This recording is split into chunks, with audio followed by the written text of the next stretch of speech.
Bonjour à toutes et à tous. Ravi de vous retrouver pour ce troisième cours du module Administration de la thérapeutique. Toujours dans le thème injection, nous allons nous concentrer cette fois-ci tout particulièrement sur deux techniques que vous serez amenés à utiliser très fréquemment, l'injection sous-cutanée et l'injection intradermique.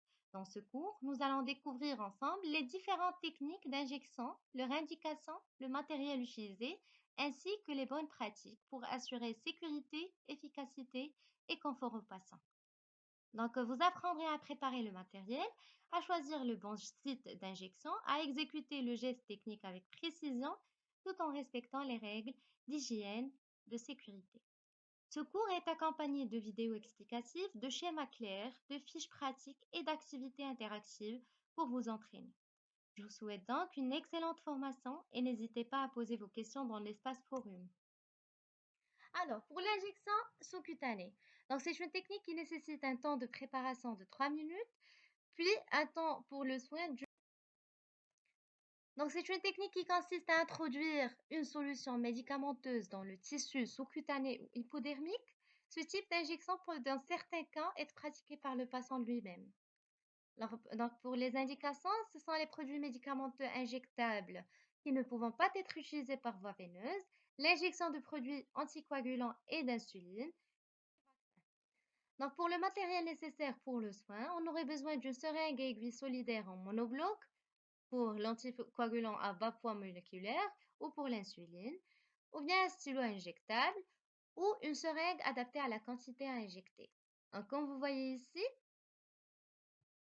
là, c'est une seringue utilisée en monobloc avec son aiguille, d'accord? Et utilisée pour l'insuline, pour l'HBPM. Celui-là, c'est un stylo, donc il est utilisé pour l'insuline. Et celle-là, c'est une seringue adaptée à la quantité. Donc l'aiguille utilisée, c'est une aiguille en acier inoxydable ou en nickel, un biseau long. Bien sûr, qui n'est pas assez lent comme celui de l'injection intramusculaire. Donc l'aiguille, elle est de 2,5 à 3 cm de longueur, un diamètre qui varie entre 0,6 à 0,8 mm. Et des fois, on peut utiliser une aiguille de 12,7 mm et 8 mm pour les insulines. Donc, celui-là pour éviter de pratiquer les injections en intramusculaire. On aurait besoin aussi d'un diluant de reconstitution si le produit est lyophilisé. Donc, il faut préférer toujours les fournis avec le médicament. Et pour l'asepsie, nous aurons besoin de gants non stériles à usage unique, des compresses sous coton, un antiseptique, une boîte à aiguilles suivie et un sac à poubelle. Donc pour l'injection sous-cutanée, c'est une injection qui a à peu près deux particularités qui sont très importantes. C'est l'anticoagulant et l'insuline. Donc pour la préparation du matériel pour l'héparine, on doit utiliser la seringue à la dose prescrite. Donc, chaque dose correspond à une préparation. Comme vous voyez, là, on a par exemple le Venox 0,2, 0,5, 0,4, 0,6, d'accord? Donc, ne jamais purger la bulle d'air qui se trouve bien visible dans la seringue. Donc, la bulle d'air qui est dans la seringue qui est déjà préparée. Donc, elle est très importante parce qu'on doit s'assurer qu'on injecte tout le produit, d'accord? C'est pour ça qu'on laisse cette bulle d'air.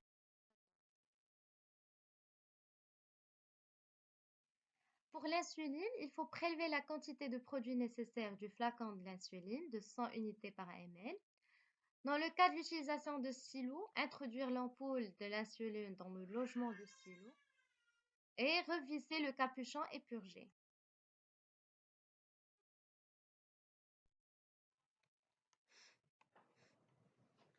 Donc, adopter une nouvelle aiguille, régler la quantité à injecter en exerçant une rotation du capuchon, ce qui correspond au piston d'une seringue, à l'aide de l'indicateur de dose. Donc, comme vous voyez ici, on va régler la dose et puis là, injecter un peu, d'accord? Donc, le patient est en position assise ou allongé sur le dos.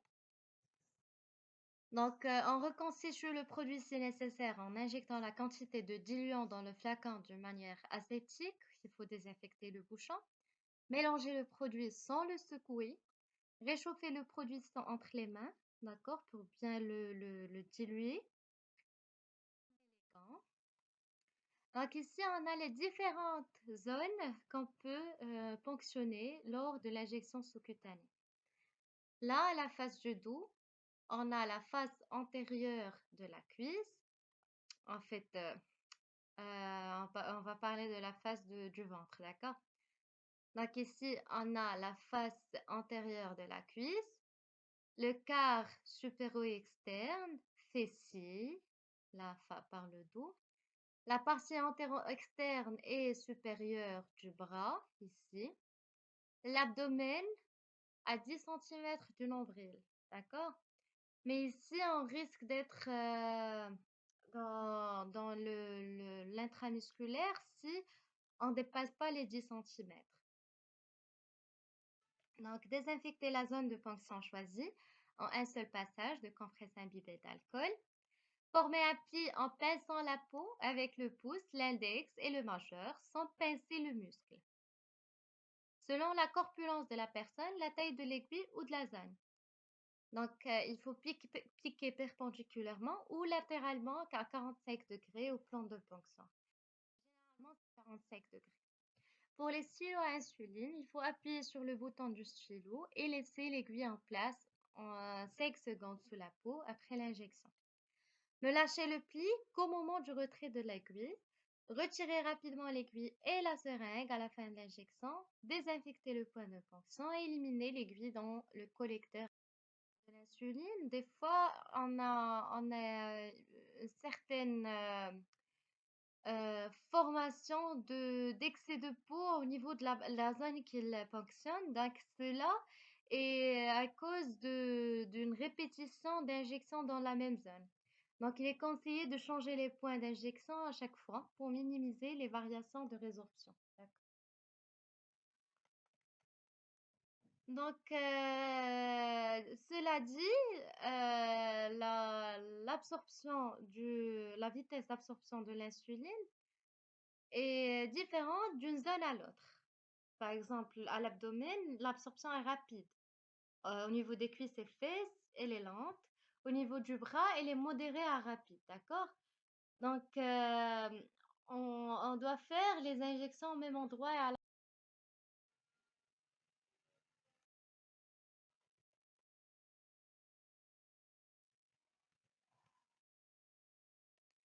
Donc, ne pas piquer les parties latérales de l'abdomen ou trop près du nombril. Là, le risque d'être en intramusculaire.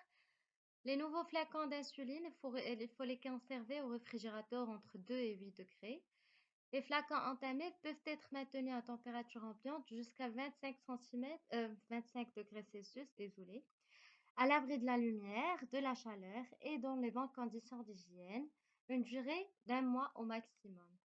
Ne pas congeler de l'insuline et il faut respecter scrupuleusement les précautions d'exposition au sang. D'accord? Mais on va y laisser jusqu'à la fin. D'accord? L'injection sous-cutanée est un geste simple qui vise à injecter une faible quantité de produits thérapeutiques. Dans le cas des insulines, il est important de varier les points de ponction en suivant une rotation des sites et en espaçant les points de ponction de 2 cm. Le choix de la zone de ponction se fait par exemple dans la face intérieure de la cuisse ou dans la partie supérieure de l'abdomen, à environ 10 cm du nombril. Bonjour monsieur, je vais vous faire votre injection d'insuline.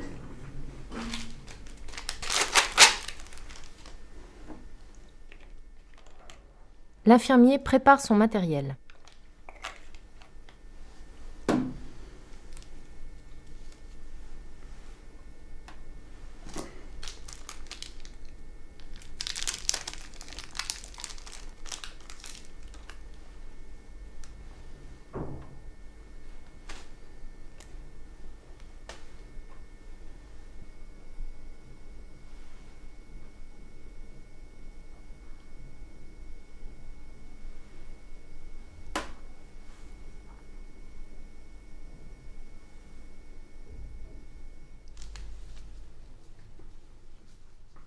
La zone de ponction choisie est désinfectée en un seul passage.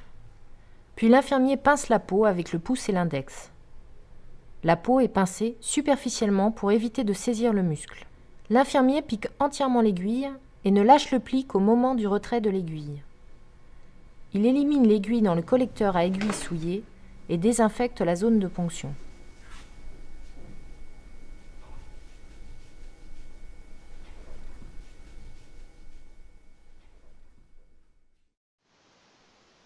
Donc ici, c'est le stylo utilisé. Prendre le stylo, remettre en suspension les insulines laiteuses de la façon suivante.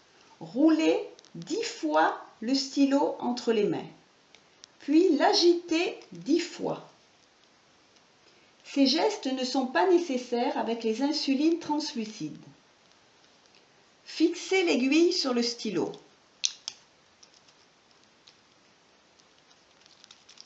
Retirez le cache. Purgez 2 unités. Sélectionnez la dose à injecter. Réalisez un pli cutané pour les injections avec les aiguilles de 12,7 et 8 mm. Piquez perpendiculairement au pli. Injectez lentement la dose sur 10 secondes. Retirez l'aiguille en remettant le cache et l'éliminez dans un collecteur de déchets. Nous précisons que la technique de retrait de l'aiguille est différente pour le personnel soignant afin d'éviter le risque d'accident par exposition au sang. Alors, on va passer à l'injection intradermique. L'injection intradermique, elle demande un temps de préparation de 3 minutes, puis elle se réalise. Donc, l'injection intradermique est réservée à une petite quantité de produit, moins de 1 ml. Utilisée plus souvent pour l'intradermoréaction et très rarement dans d'autres cas. Donc, l'intradermoréaction, c'est un moyen de dépistage de la tuberculose ou de positivité à la vaccination anti-tuberculose, le BCG. Il s'agit d'injecter une protéine de bacille tuberculinique qui permet de tester une réaction immunologique du patient.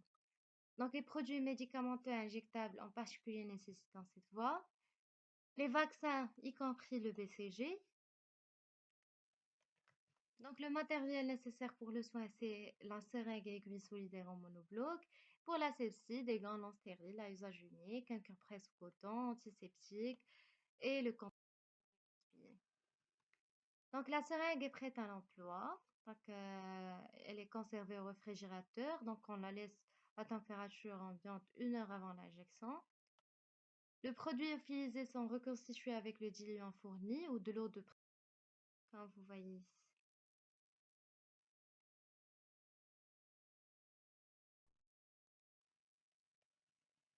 Ah, ici. Vous voyez la peau d'orange?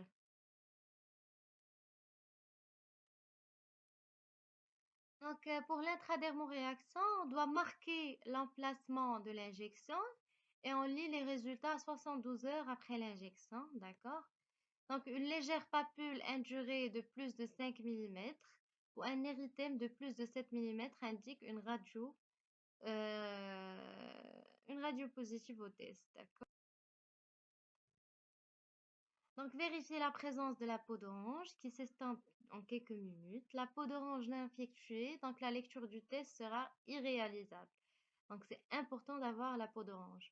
Il faut vérifier l'absence de tout signe inflammatoire à type de douleur, de chaleur, de rougeur ou d'œdème jusqu'à environ 3 jours après l'injection.